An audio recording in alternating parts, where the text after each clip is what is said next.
Hi, everybody. My name is Thomas Fawcett. If you love working with kids but don't want to be in a classroom, stick around. This video is for you.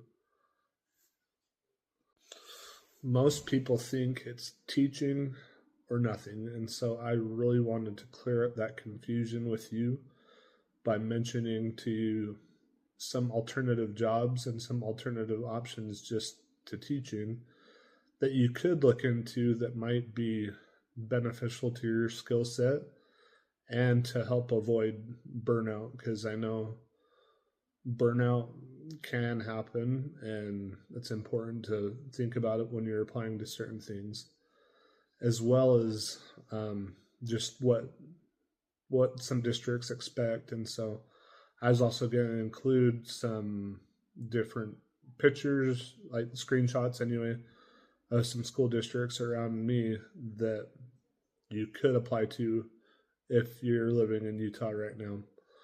One of them is Alpine School District, and the other one is Jordan School District, just as a couple of examples. Now, I really wanted to mention to you the 5 different jobs that are available to those that might be looking in a different direction rather than just teaching within a school district. So I will go into detail about them a little bit more, and I will actually include just in a screenshot above in the video a little bit what they are and a little description of what they are. Number 1 is the Family Liaison. They're the ones that bridge the gap between parents and students and teachers and administration, essentially. They go out of their way to find resources and tools that parents might need and the ones that the parents might not know about, so that everybody can succeed, especially the parents that might be struggling or not knowing what they need to do. The next one is the after school coordinator. They're the ones that work, like we said, after school, and they build upon students' knowledge, and they talk about different things that might not be talked about when the students are in school learning about the other subjects that they learn about and know. The third one is the youth services and the student support. So a lot of schools, they hire different people to be like support staff, like paraprofessionals or interventionists, as well as behavioral support. It's kind of what I used to do. I used to be a thing called a registered behavior technician.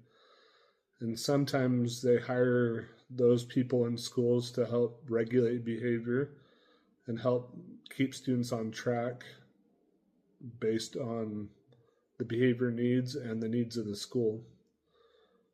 Number 4 is the behavior intervention support too, and then number 5 is the community education program or teacher. They're the ones that work directly with the community, but also with the schools to provide other classes within the community that somebody might need, and at the request of the school, so that you have more options and more opportunities available to learn in your area. And so those are the five different jobs besides teaching that you could consider if you didn't want to go into teaching specifically. Who these jobs could be for are a couple of different people that come to mind. Number 1, for burned out teachers, somebody that has had enough as far as teaching goes. The other couple of ideas for people who might be in a transitional change in their career, if they just haven't decided what they want to do with their career, these could be good options and possibilities for themselves, as well as people who just enjoy working with kids indirectly. And so just a couple of ideas and thoughts for you to consider if you wanted to look into these jobs more. Some common application mistakes that could happen, I'm not saying that happens with everybody, are these three. And here I will actually include, just in the video too, just a little screenshot of what it is that I'm talking about. So number one is just having a generic resume. You just have maybe your phone number, the place where you live, and a few job postings or job listings on your resume, but they don't necessarily apply or work towards what you're doing. The second portion is not preparing for your interviews.